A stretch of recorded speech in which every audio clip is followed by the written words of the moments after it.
funkcionisanje vlasti je svakako pod znakom koalicijnog sporazuma, odnosno dogovora, i koalicijnom partneru prestoji nešto što on misli da treba da se aktivno uključi i da uzme svoje učešće, a obzirom da oni prethodne 4 godine nisu učestvovali u lokalnoj vlasti, mislim da im treba još dosta vremena da se naviknu na koalicijno funkcionisanje u Novom Pazaru, obzirom da su oni u prethodnih 8 godina pre ovog prvog mandata praktično samostalno vršili vlast i da su navikli na jedan sasvim drugi način.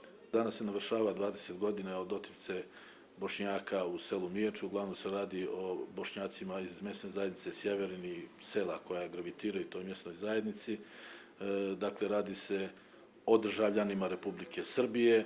Srbija je u tom momentu govorila da nije u ratu i smatram da nije preduzela adekvatne mjere, korake da formalno, pravno, materijalno, socijalno i bilo kako zaštiti prije svega te porodice koje su stali bez tih članova, a nije uradila mnogo ni u rasvjetljavanju svih tih događaja i u kažnjavanju zločinaca koji su izveli taj akt kidnapovanja i ubijanja Bošnjaka. I ono što je urađeno pod pritiskom međunarodnih faktora i mi nismo zadovoljni time.